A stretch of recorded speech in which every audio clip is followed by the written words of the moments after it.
Bodycount's a really intense arcade shooter. It's a back-to-basics shooter. It's all about the gun experience.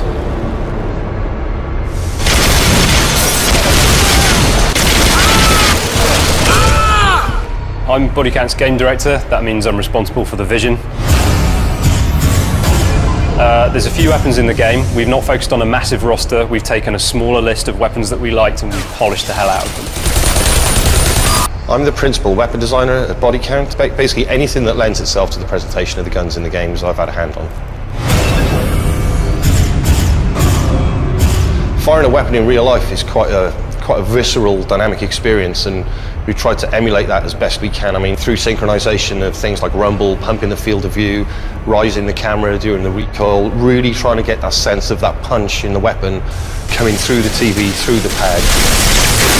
As part of the level design team on Bodycount, my job is primarily to help design and build the environment that the gameplay takes place in.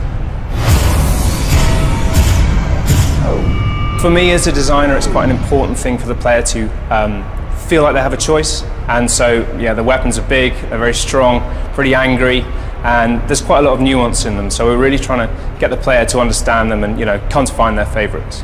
My favourite weapon in there would probably be the shotgun. Really good fun to use up close. You can blow people off their feet, through windows, through walls, all kinds of things. I mean, it's a real satisfying gun to use. The intensity of Bodycount mostly comes from the shredding, so you're not able to hide anywhere very long, particularly if you're outdoors behind a pile of something. What you'll find is that as the bullets start flying, you actually take a lot of fire through cover, and that keeps you moving. So the cover lean mechanic in Bodycount is our attempt to introduce a non-sticky cover system for an FPS. So you grab the left trigger, it routes you to the spot in a semi-iron sight mode, but then you've got full range of movement on both the analog sticks that allows all that pivoting and weaving about.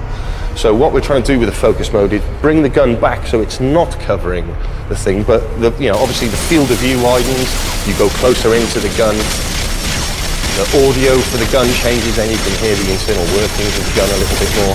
The impression we wanted to get was you getting on top of the gun, and then when you fire the gun, it's obviously very wild, but in the way we handle the recoil and everything, we get hold of the gun and we tame the beast and start to bring it back down. Explosions, VFX, all of that stuff, very, very important to the game. So if a bullet hits something, if a grenade goes off, we want you to feel that the world has been impacted, and part of that is having big, meaty explosions and tons of stuff flying everywhere. But if an explosion goes off in a dark place, it's obviously a brand new light source. So in reality, your eyes would struggle to, accept that light in, so everything kind of blooms out essentially. And we've kind of simulated things like that in the game as well, even down to the muzzle flashes. My favourite weapon is actually one of the ones we've invented for the target, who are the bad guys in the game. We've taken some real-world style technology. It's basically a portable railgun called the Kaluka, and we've completely fantasised it. So we've created a really powerful and brutal weapon that's very, very effective. For me personally, it's got to be the shotgun every time. It forms two roles. Firstly, it's brilliant for shredding, especially in multiplayer. It's really useful for getting through those walls quickly. But also, if you've got an enemy between you and that wall, you'll blow them straight through. We've definitely done something that is different to everything else out there. It's dynamic, it's fun.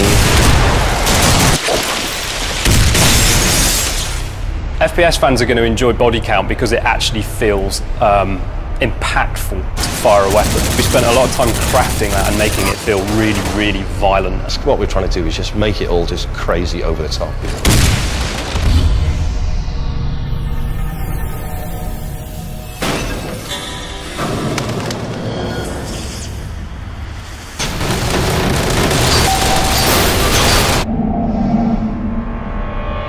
So I'm the art director on Bodycount. I'm specifically responsible for making sure that everything in the game has one coherent aesthetic look.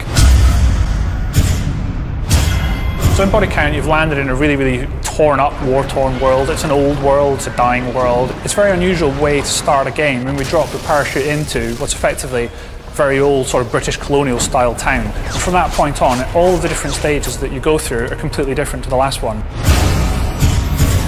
The environments in Bodycount are very fantasised, but they're also very bright and vibrant. We've used the entire colour wheel in the game. We go all the way through it, from hot, polluted, yellowy green Africa, through a sort of midnight neon Asia, and then into the belly of the beast at the end, where we set you against the target in a very fiery, hellish cauldron.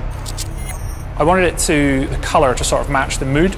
So you begin the game in Africa with yellows, and as that begins to get a little more sinister and, you know, bloodthirsty and more torn apart, it becomes to get a little more toxic. And then after that, the pacing of the game moves on to more dark and sinister things. And it was important for me that all these locations that we went to and visited, they had a sort of natural feel to them, and there was a visual narrative to a lot of the stages. I wanted to tell stories. It was important for me to make the world seem believable. So you'll see where the compound's been overrun like Zulu, and people have smashed the bus through the door to get in, and this all goes towards explaining why a lot of the environments are abandoned and derelict. There's nothing left there other than war, so there's no moral ambiguity about killing absolutely everybody.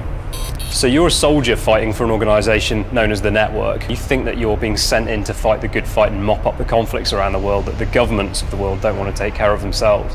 Now, as you get through the first act, it becomes apparent that someone else has been poking the hornet's nest, and there's something else going on here. And that's where we introduce the target. The target are the real threat, they're the real bad guys. So Target's style and philosophy and their presence in the world is really sort of a dystopian, evil, really oppressive.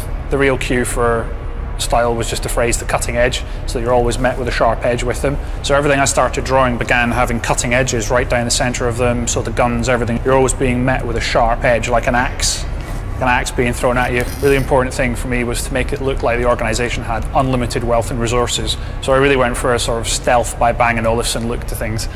A lot of the reward for the player is the first time you come up against a target, and the buildings are going to be very tough, they're going to be very hard to get into. We get inside their building, and the initial frustration of not being allowed in is rewarded by the fact that you really do become a bull in a china shop for these things. They don't expect you to be inside, so you're able to completely destroy all the glasswork, all the ceramic things. Bodycount's AI is completely class-based, so the idea is that we've put these different classes together that operate in very different ways and have different behaviours. So, for example, we've got a medic in there who can revive fallen soldiers. We've got a scavenger who will steal the game's currency intel from you and stop you from getting access to your upgrades. We've got heavy tank classes. So lots and lots of different types of AI. But then on top of that, we've got three factions. So we've got the army and the militia, and then we've got the target hidden in the background. It was important for me that when we were making Bodycount that it had a handcrafted art look, and that extended to the characters as well.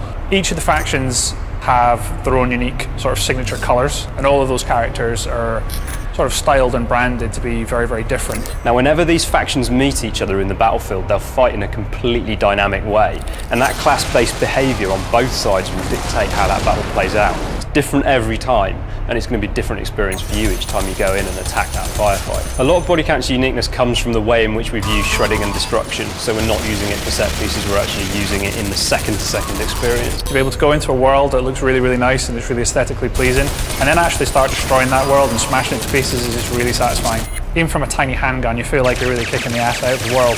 Because there's so much environmental destruction, you're never going to get the same playthrough twice. Each building will be different. What makes Bodycount worthwhile for me, what makes it better in that sense, is the fact that we've stepped into some slightly different territory and we've produced a game that's got its own strong identity and doesn't deliberately set out to clone what other people have done. Bodycount's the best thing since sliced bread before or after, assuming that you can actually destroy the sliced bread with a large heavy machine gun.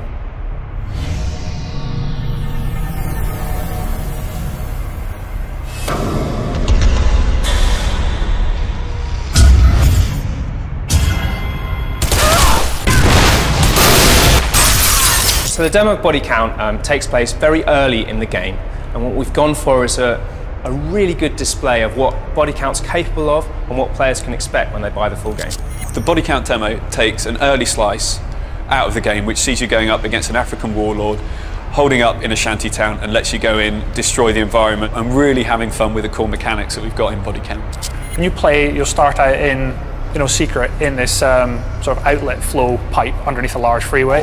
When you come out into the sunlight, you get dazzled by the glare. The first thing that you'll notice is two large sets of people tearing each other to pieces with machine guns across this trench. And you'll be very much sort of like the new guy in the saloon, and they'll both turn on you. And you have to fight your way through that towards your end goal.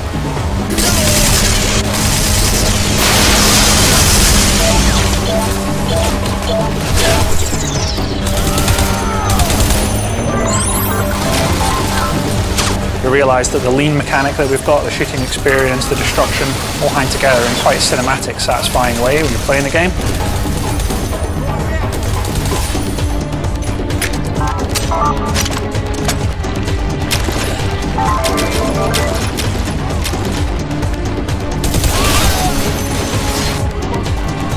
Fans should expect explosions, colour, fun,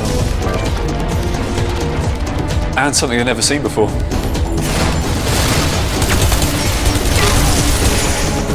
Fans should expect a lot of mayhem, a lot of destruction, fun, fast-paced, arcade action. It's a very uplifting, fun, colourful game, and much more of an A-team experience than some sort of dour, self-obsessed, self-important thing. This is a fun game. If you want to have fun, play Bodycount.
For me, my favourite part of Bodycount's got to be the destruction. It's been a challenge to implement it technically, and also a challenge from a design perspective, but I think we've really hit something unique.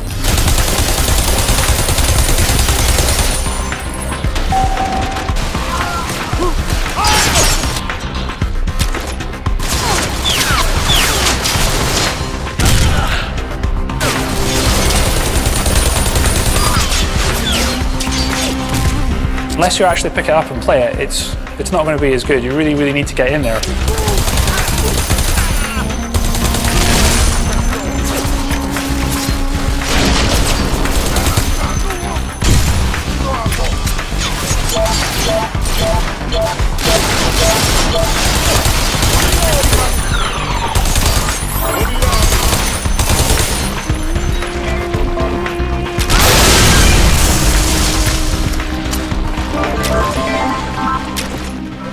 Ultimately, we have created one of the most visceral gunplay experiences I've ever seen in a game.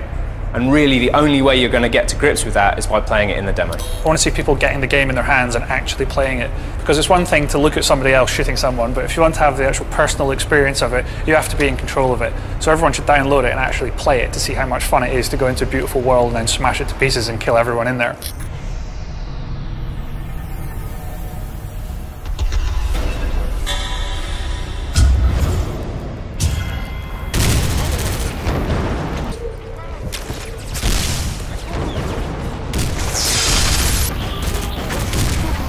I'm Ron McKenzie, Senior Designer on Bodycount, and I've been dealing with the multiplayer co-op experience and the second design of the game. You're not going to be able to find shredding, explosions, or just be able to throw a guy through a wall with a shotgun anywhere else apart from in Bodycount.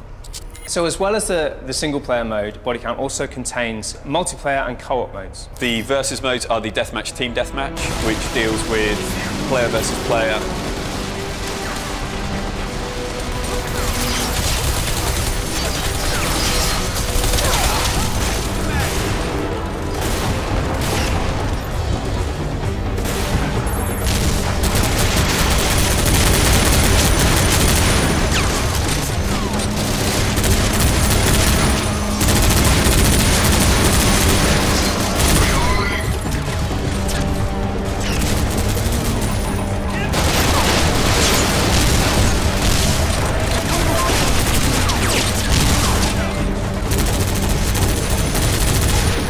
Co-op is a siege mode with you and a buddy taking on wave upon wave of enemies. It's fine when you start taking on the standard classes early on in the game, but once you've stayed in that area for a certain amount of time, there's no cover left. Changing mag.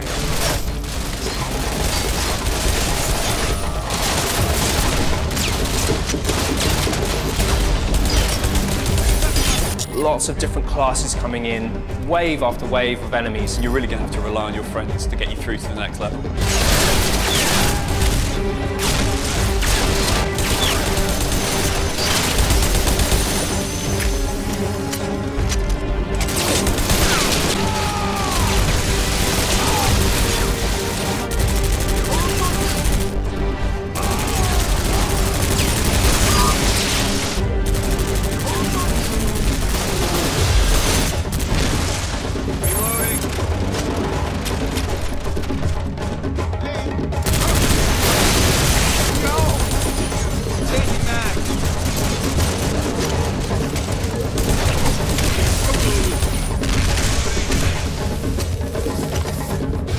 We've managed to maintain the level of shredding across both single player and multiplayer and co-op.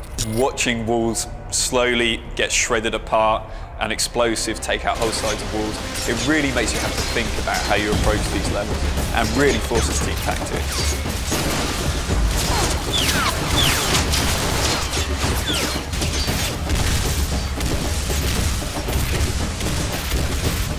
What we've done is we've allowed people to, when they've taken down an enemy, they can collect intel from that enemy. Using that intel, they can just fire off little perks which will help them turn the tide of battle. And this is really kind of, you get out of jail free card for the game. So if you find yourself getting the jump on a load of people, then why not trigger explosive bullets and just let it fly on them? It's going to send them flying.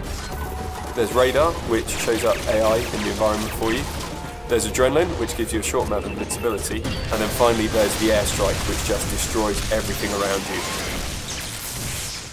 you. My favourite level in Bodycount so far is the China fishing slums. It's a gorgeously lit neon environment with a lot of fogging, a lot of opportunity to stealth around and get the jump on some people in there.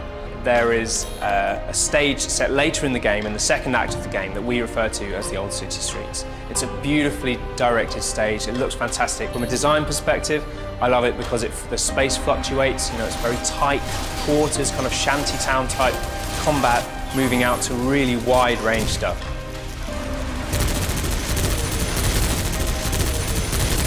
We say in the office that realism is just a springboard for Bodycount. And when you look at the exaggerated physics and the huge explosions, really, we think that's the best way to be. It's more about taking cues from reality and then mucking about with the rules when we can.